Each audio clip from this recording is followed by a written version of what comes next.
Hello dear students, welcome to my tech channel. तो आज के वीडियो में हम यहाँ पर डिस्कशन करेंगे about the bandwidth of am wave. जो एम्पलीट्यूड मॉड्यूलेटेड वेव फॉर्म होती है उसकी बैंडविड्थ कितनी होती है। तो बैंडविड्थ बेसिकली कहें तो एक फ्रीक्वेंसी का रेंज होता है। क्वेश्चन होता है कौन सी फ्रीक्वेंसी का रेंज।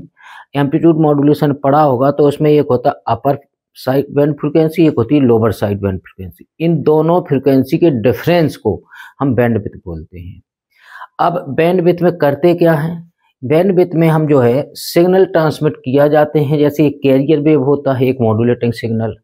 अब यहाँ पर जो है जो बैंड की रेंज होगी, हर एक चैनल जो टीवी में चैनल तो सबकी बैंड की एक रेंज होती है कि आप इतनी फ्रिक्वेंसी से इतने के बीच में अपना ट्रांसमिशन कर सकते हैं। तो उसको एक पर्टिकुलर बैंड मिल जाता है, जैसे हमने यहाँ लिखा है, और उसी बैंड में ट्रांसमिशन करते हैं सिग्नल का।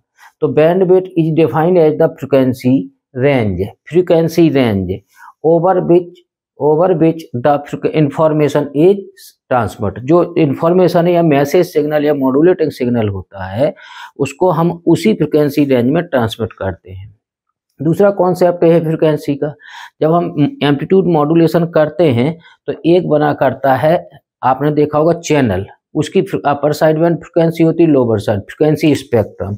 यदि फ्रिक्वेंसी स्पेक्ट्रम बनाएं तो देखिए कैसा होता है फ्रिक्वेंसी स्पेक्ट्रम। यहाँ पर होता है ये होता है, यहाँ पर जो होता है इस जगह पर होता है कैरियर फ्रिक्वेंसी एफसी, इतनी ही डिस्टेंस पर। यहाँ क्लियर है। यहाँ पर होता है lower side band F, lower side band. और यहाँ पर जो फ्रिक्वेंसी होती है कौन सी, F USB, upper side band. यहाँ पर क्या होता है देखिए, ये एफ अपर साइड बैंड।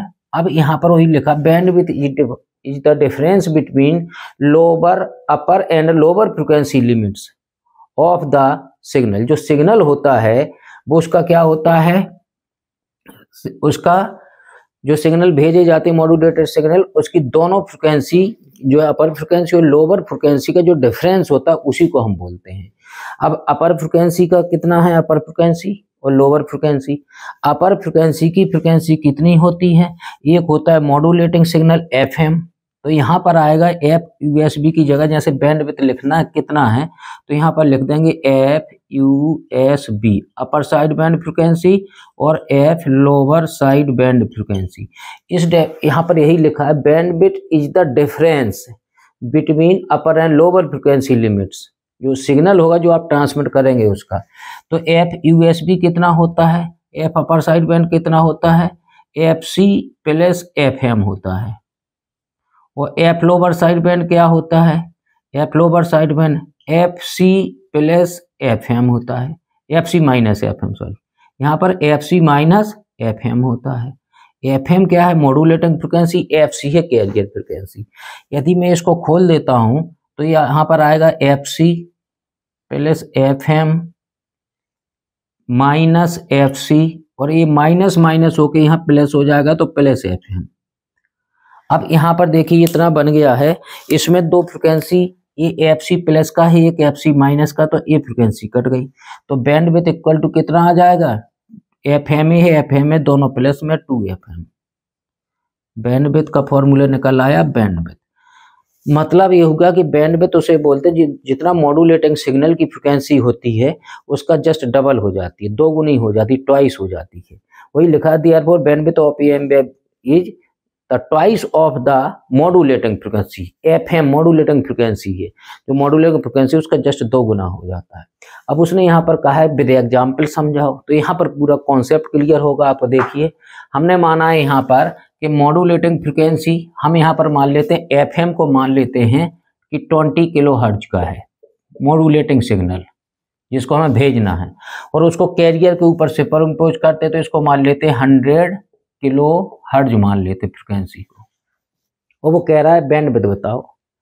अब बैंडविड्थ वैसे तो हमारे पास एक फॉर्मूला आ चुका है, अगर इसका सॉल्यूशन करें तो हम यहाँ पर लिखेंगे बैंडविड्थ WKT, वी नो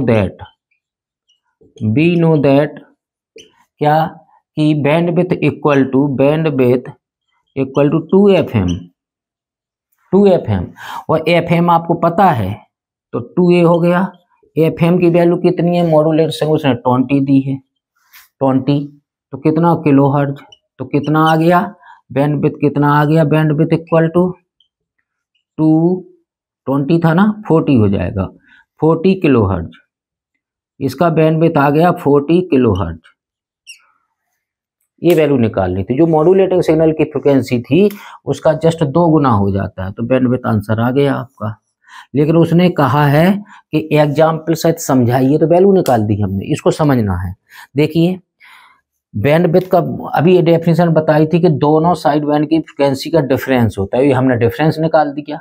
जब डिफरेंस निकाला तो क्या कैसे होता है सिग्नल, देखिए ये डिफरेंस निकालने के लिए ऐसा कोई पर्टिकुलर बैंड है, यहाँ पर बैंड बना रहे हैं हम, यहाँ पर मान लीजिए यहाँ से लेके यहाँ तक, यहाँ पर कितनी है, इसके सेंटर से यहाँ पर क्या है, FC कैरियर सिग्नल है, यहाँ पर कैरियर सिग्नल, क्लियर है। ये मान लेते थे हम FC कितना है यहाँ पर 100 किलोहर्ट्ज, और ये इसमें मैसेज भेज रहे हैं हम, मैसेज कितना भेज रहे हैं हम, मान लीजिए मैसेज भेज रहे हैं 20 किलोहर्ट्ज कर लो, 20 किलोहर्ट्ज जब मैसेज भेज रहे हैं, तो ये कौन सी फ्रिक्वेंसी है, कैरियर फ्रिक्वेंसी। हर एक चैनल की एक कैरियर फ्रिक्वेंसी होती है, तो उसके बाद बैंड निकलता है।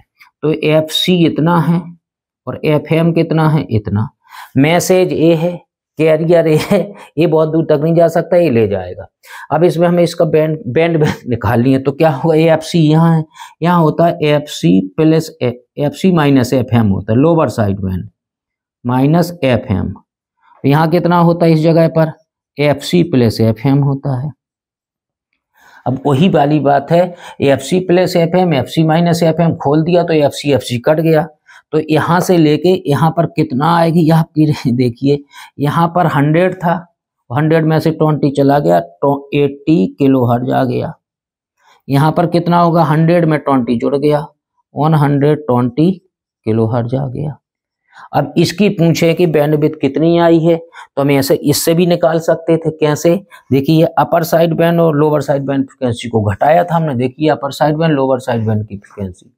अब अपर साइड बैंड फ्रिक्वेंसी निकल आई है कितनी, तो बैंडविड्थ इक्वल टू कितना हो गया अब आपका, देखिए ये आया है कितना, यहाँ आया C, यहाँ आया 120, तो 120 में से 80 आप घटा दीजिए, कितना आ रहा है, कितना आ रहा है भाई, 40 किलोहर्ट्ज आ गया, 40 किलोहर्ट्ज बैंडविड्थ। तो ये इसके कॉन्सेप्ट से हमने समझा दिया है, चैनल इतना है, यहाँ से यहाँ तक चैनल को एक लिमिट मिल गई है, उसकी बैंडविड्थ हो गई है 220 की जगह 40 किलोहर्ट्ज हो गई है आपकी, जो मॉड्यूलेटर सिग्नल थी उसकी जस्ट ट्वाइस हो जाती है। क्लियर है, तो ये आप खींच सकते हो, ये वैल्यू निकालने के न्यूमेरिकल में बहुत आता है। वीडियो अच्छा लगा हो तो लाइक शेयर एंड सब्सक्राइब करो। Thank you.